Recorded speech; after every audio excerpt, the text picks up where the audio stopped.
Welcome everyone to LCC Kids Online. My name is Pastor Vinny, and it's the perfect day for you to be here. You want to know why? It's a new month. It's almost Easter, and that's a pretty big deal. You see, Jesus pretty much changed everything when he died on the cross and then came back to life. It's like he turned the whole world upside down. He gave us the greatest example of humility. Now, humility, kids, is putting others first by giving up what you think you deserve. Having humility or being humble is kind of an upside-down way to live. It's a lot more common to put yourself first. But Jesus came and flipped that whole notion on its head, flipped it right upside down. He showed what it looks like to put others first. He came to serve, not to be served. And as Christ followers, we need to learn by his example and put others first as well.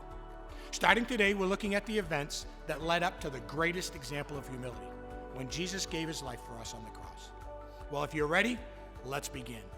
Jesus was at the height of his popularity. People were following him everywhere, wanting to hear his teaching, or maybe even experience a miraculous healing. The religious leaders, however, they had had enough of Jesus. For months, they were plotting to bring an end to his movement and silence him. And that's what our Bible story is going to talk about today. Let's watch and you'll see what I mean.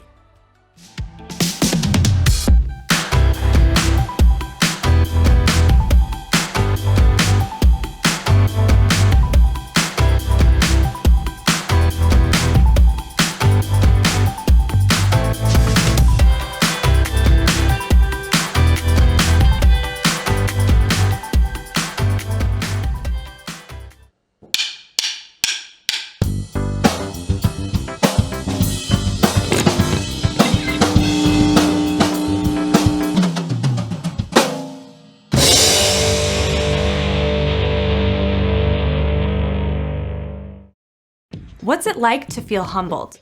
Oh, that's not a word we use every day, but it's humbling when you receive a gift you didn't expect. It's humbling when someone says you don't have to pay even though you messed up. It's humbling when your dad takes an entire day off of work just to spend it with you. It's humbling when you see an incredible sunset and realize that God handcrafted it with you in mind. Wow. Being humbled makes you feel small in a good way. It makes you feel grateful. When someone chooses to put you first like that, it can make your day. So why not do that for the people around you? You can choose to give up what you think you deserve to put others first. Let your sister pick the family movie even though it's your turn. Skip the pool party so you can hang out with your friend who broke his leg and can't go. Use some of your birthday money to help a family who doesn't have enough to eat. True humility is thinking of yourself less and others more. When you live your life with humility, you bring praise to God. You lift him high because others can see God at work in you. That's why humility is an amazing way to worship God with your life. Because worship is about more than just singing loud. It's all about living loud.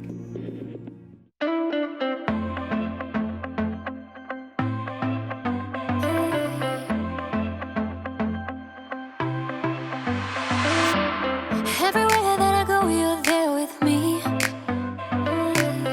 Even in the night when I cannot see, I know you're by my side and I will be just fine. Oh God, you're always good to me. I wanna say thank you, thank you. I will live my life to praise you, and lift you high. Every night and day, I'll follow in your ways. I wanna say thank you, thank you. I wanna say thank you, God. Every breath that I take, you give to me. Every brand new day is a blessing. I know you're by my side and I will be just fine. Oh God, you're always good to me. I wanna say thank you. I will live my life to praise you, and lift you high. Every night and day, I'll follow in your ways. I wanna say thank you. I wanna say thank you, God. I wanna say thank you for mercy and kindness, for grace that is endless, love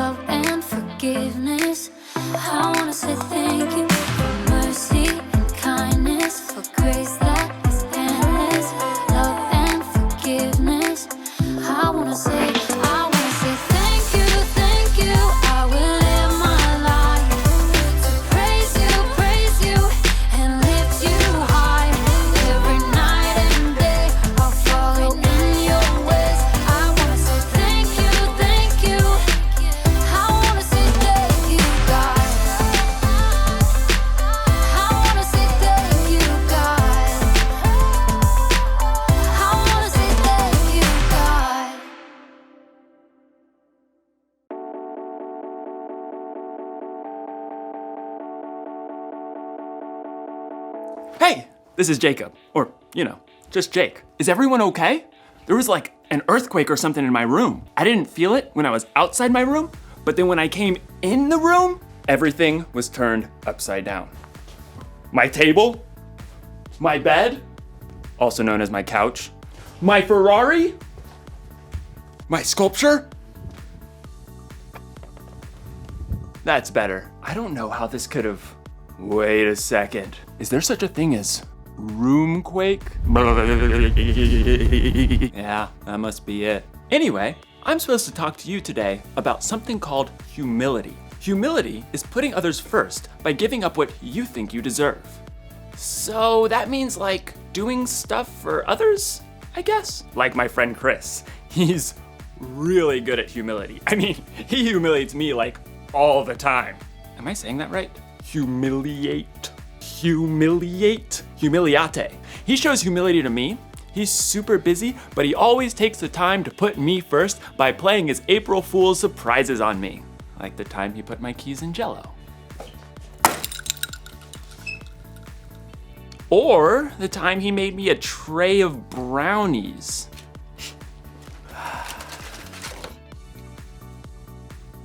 Brownies. And who can forget the old unscrew the top off the salt surprise?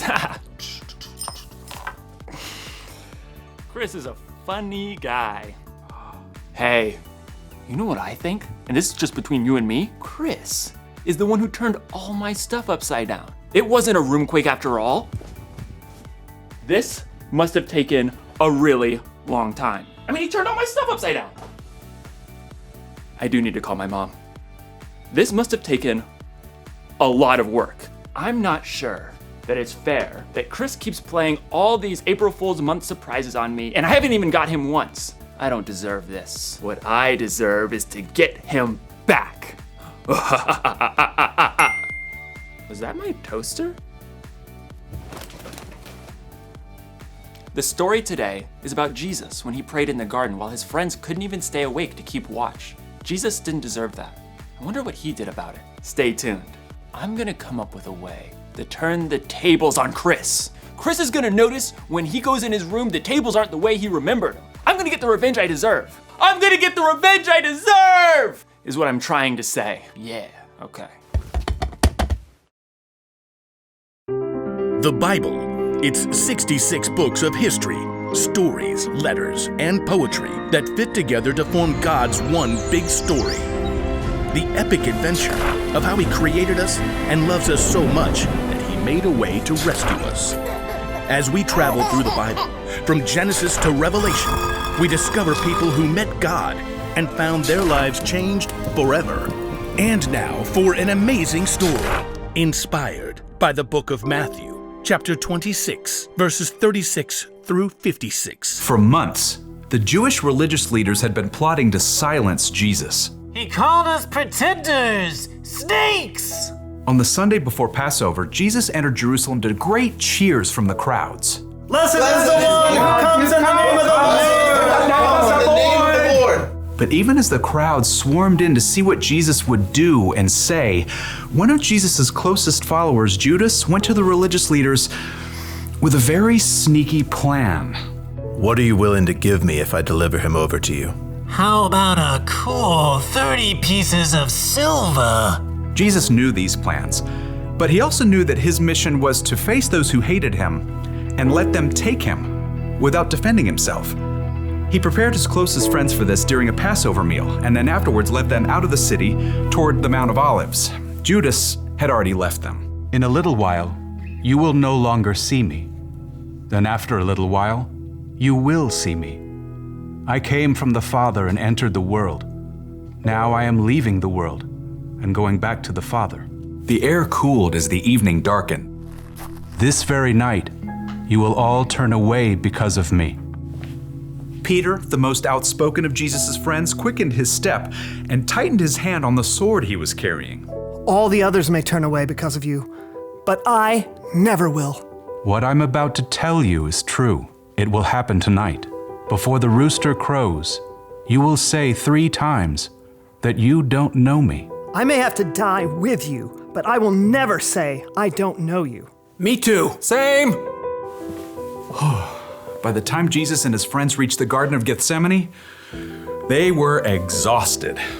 Sit here while I go over there and pray. As the other disciples settled in on the cold, rough ground, Jesus took Peter, James, and John along with him to a grove of ancient olive trees. The weight of what was coming pressed down on him. My soul is very sad. I feel close to death. Stay here. Keep watch with me. We're here for you. We got this. Prayers. The three friends found seats among the knotted tree roots, and Jesus went on a little further. Then suddenly, he fell down on the ground, face first into the dirt. Words poured out from deep inside. My Father, if it is possible, take this cup of suffering away from me. But let what you want be done, not what I want. After a short time, Jesus returned to his friends. They had all fallen into restless sleep. Jesus touched Peter's arm.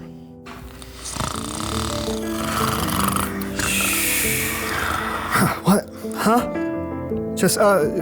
We're just praying. Couldn't you men keep watch with me for 1 hour? Watch and pray. Then you won't fall into sin when you are tempted. The spirit is willing, but the body is weak. We'll stay awake this time. Got you covered. Again, Jesus threw himself down to pray. His pain was so deep, blood and sweat beaded on his forehead. My Father, is it possible for this cup to be taken away? But if I must drink it, may what you want be done. Jesus returned to his friends once more, to find them still sleeping. The agony in his spirit forced Jesus to lay his heart out to God once more. He prayed the desperate words again, begging God to take away what was coming, and at the same time, revealing his complete trust in God's plan. Let what you want be done, not what I want. At last, Jesus knew the time had come. He returned to find Peter, James, and John buried deep in sleep. Beyond them, his other followers slept too. Are you still sleeping and resting? The disciples struggled through a fog of sleep, blinking and yawning. Below them, torchlight showed an angry mob climbing up the hill. The men were waving swords and clubs, shouting as they came. Look, the hour has come. The Son of Man is about to be handed over to sinners. Get up, let us go. Here comes the one who is handing me over to them. Jesus' friends staggered to their feet, and Peter clutched his sword. As the mob marched closer, they could see the man in front of the mob. It was their friend Judas. Judas? What are you doing? The mob had been sent by the Jewish religious leaders. Judas had already explained to them that he would greet Jesus with a kiss, so they would know exactly which man to arrest. Greetings, teacher. Judas ignored the other disciples and went directly to Jesus, kissing him on the cheek in greeting. Jesus drew back and looked Judas directly in the face. Friend, do what you came to do. The mob surged forward as the disciples just stood there, frozen and confused. As men grabbed Jesus, Peter suddenly sprang to life, awkwardly drawing his sword. Should we use our swords? Peter didn't wait for an answer, but he struck out wildly. His blade sliced right through the ear of the high priest's servant. Oh! Stop this! Jesus touched the servant's ear. Immediately, he was healed. Put your sword back in its place. Do you think I can't ask my Father for help? He would send an army of more than 70,000 angels right away. But then how would the scriptures come true? They say it must happen in this way. Jesus turned back to the mob and the men who held him. They hovered there, uncertain, in the flickering light of their torches. Am I leading a band of armed men against you? Do you have to come out with swords and clubs to capture me? Every day I sat in the temple courtyard teaching, and you didn't arrest me. But all this has happened so that the words of the prophets would come true. No one could respond to Jesus. Instead, they arrested him and led him away. And his friends who said they'd be with him through anything ran away. Jesus made the choice that would bring life to everyone, but that would cost him everything.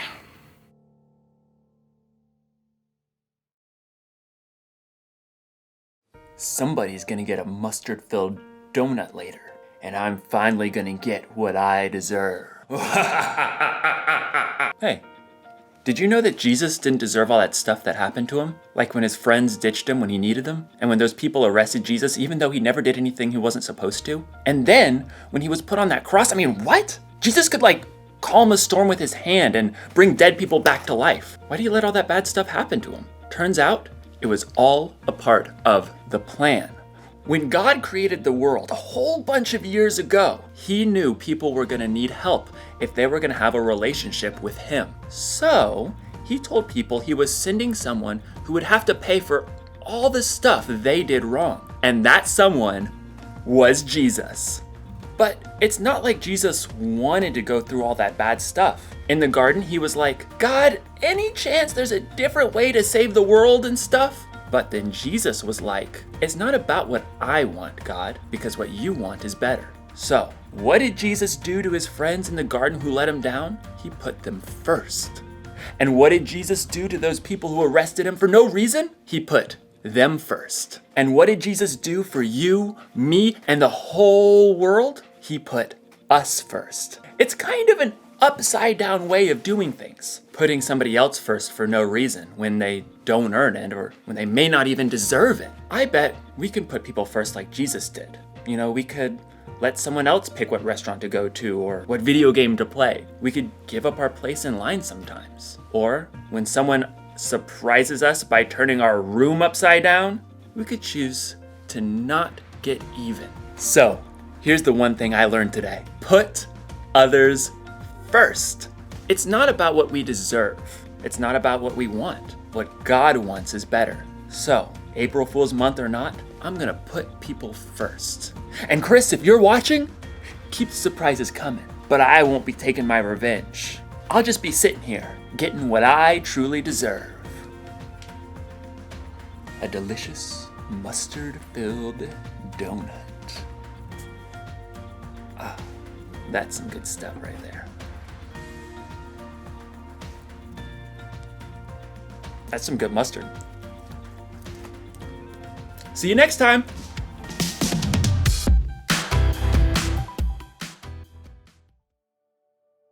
That's right, kids. The people arrested Jesus, and they took him away. And Jesus' friends, the ones who promised to stay with him through everything, they ran away too. Jesus had chosen a path of humility that would bring life for everyone, but one that would cost him everything. When he was praying in the garden, he prayed to God and asked for this whole thing to be skipped. He asked if it all could go away. But in the end, Jesus gave up what he wanted for the sake of God's bigger plan. He chose to put you and me, he chose to put us first when he allowed himself to be arrested.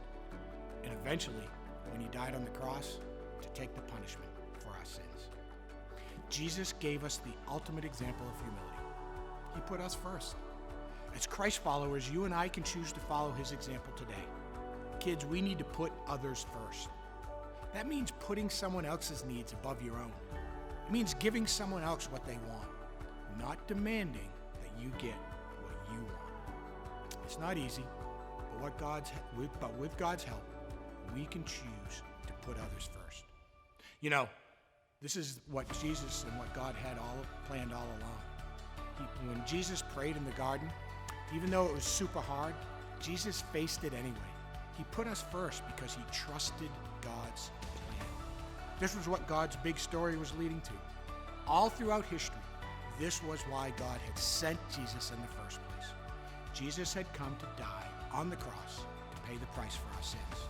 It was all starting to happen as the scriptures foretold it. And now that Jesus had been arrested, kids, he was eventually on his way to the cross. Through it all, through everything, Jesus chose humility. He chose to put others first. He chose to put us first. And as believers in Jesus, we remember his example. We can choose to live that same way. We can choose to put others first. So what does that look like for us? Well, we are all trying to figure out what life is like spending so much time with the rest of our family these days in our homes. Kids, how about you help mom and dad set a schedule that you can stick to during the day? Kids, your parents want what's best for you. And setting up a schedule helps everyone get through the day more easily. God's word tells us that the best way to help others is through prayer. Lead prayer every night at dinner for a different group of people who are being affected by this whole thing that we're all going through. Well, what about taking the second controller in your gaming time and letting someone else pick the stage on Smash Brothers? Don't you always want to have first controller? Humility is like anti-selfishness. It's taking the me-first attitude and turning it upside down. It's putting others first and treating them the way you want to be treated. Take a look at our memory verse for this month, kids. It comes from Philippians 2:3. Here's what it says. Don't do anything only to get ahead. Don't do it because you are proud. Instead, be humble. Value others more than yourselves. That verse is so good. Be humble. Value others more than yourselves. If you can learn this now at your age, it'll help you a ton in the future, kids. Now, you all have fun this week completing your bingo sheets and getting ready for next weekend, Easter. See you next week.